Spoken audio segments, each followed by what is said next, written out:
বাংলাদেশের সামুদ্রিক নিরাপত্তা শক্তিশালী করতে এবার নতুন এক অধ্যায় শুরু হতে যাচ্ছে। আলোচনার কেন্দ্রে রয়েছে যুক্তরাজ্যে তৈরি আধুনিক যুদ্ধজাহাজ river class offshore patrol vessel বা ওপিভি। সাম্প্রতিক বছরগুলোতে বাংলাদেশ নৌবাহিনী আধুনিকীকরণের যে কর্মসূচি চালাচ্ছে তারই অংশ হিসেবে এই যুদ্ধজাহাজ ক্রয়ের পরিকল্পনা নতুন গতি পেয়েছে।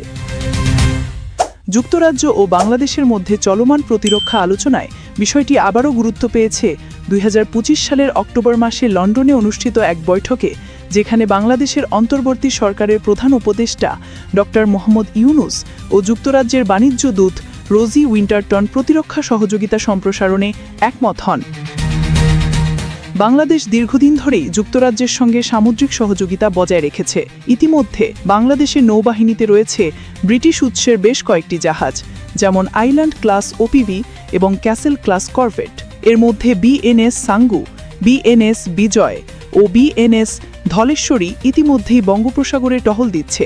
এসব জাহাজ মূলত পুরনো হলেও বাংলাদেশের নৌবাহিনী সেগুলো দক্ষতার সঙ্গে পরিচালনা করছে এবং প্রয়োজনীয় আধুনিকীকরণ করেছে।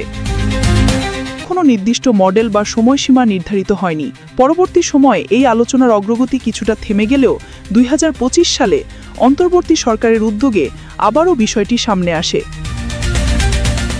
আলোচনায় যুক্তরাজ্যের পক্ষ থেকে বলা হয়, বাংলাদেশ চাইলে 2টি জাহাজ সরাসরি যুক্তরাজ্যে তৈরি অবস্থায় পাবে, আর বাকি 3টি স্থানীয়ভাবে নির্মাণের সম্ভাবনা রয়েছে।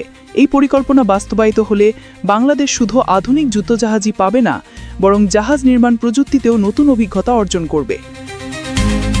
চট্টগ্রাম ড্রাই ডক লিমিটেডের মতো প্রতিষ্ঠান ইতিমধ্যে স্থানীয়ভাবে বৃহৎ জাহাজ নির্মাণে সক্ষমতা অর্জন করেছে। ফলে এই প্রকল্প দেশীয় শিল্পোন্নয়নের পথও খুলে দিতে পারে।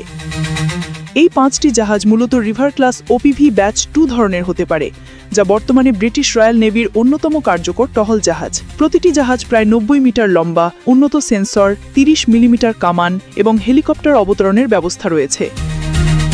এগুলো মূলত সামুদ্রিক টহল, মানবিক সহায়তা, মাদক বা অস্ত্র চোরাচালান প্রতিরোধ এবং সার্চ অ্যান্ড রেস্কিউ মিশনে ব্যবহৃত হয়। বাংলাদেশ যেমন বঙ্গোপসাগরের বিশাল একচেটিয়া অর্থনৈতিক অঞ্চল পাহারায় রাখতে চায়, তেমন বহুমুখী ভূমিকার জন্য এই ওপিভিগুলো অত্যন্ত উপযোগী।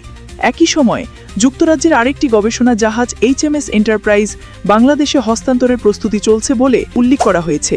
এটি মূলত একটি সার্ভে বা হাইড্রোগ্রাফিক জাহাজ, যা সমুদ্রতলের তথ্য সংগ্রহ ও উপকূলীয় জরিপে ব্যবহৃত হয়।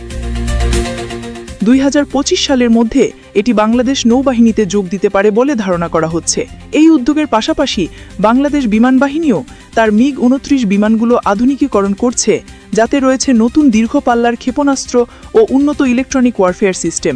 এতে বোঝা যায় সামগ্রিকভাবে বাংলাদেশের প্রতিরক্ষা কাঠামোতে একটি ভারসাম্যপূর্ণ আধুনিকীকরণের প্রচেষ্টা চলছে, যেখানে নৌ ও বিমান দুই ক্ষেত্রেই বিদেশি অংশীদারদের সঙ্গে প্রযুক্তি ও জ্ঞান আদান প্রদান ঘটছে।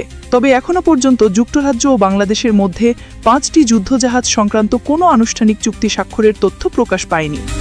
আলোচনাগুলো প্রস্তাবিত ও চলমান অবস্থায় রয়েছে, তাই এই সংবাদকে চূড়ান্ত সিদ্ধান্ত হিসাবে নয়, বরং চলমান প্রতিরক্ষা সহযোগিতার একটি সম্ভাব্যময় ধাপ হিসাবে দেখা উচিত।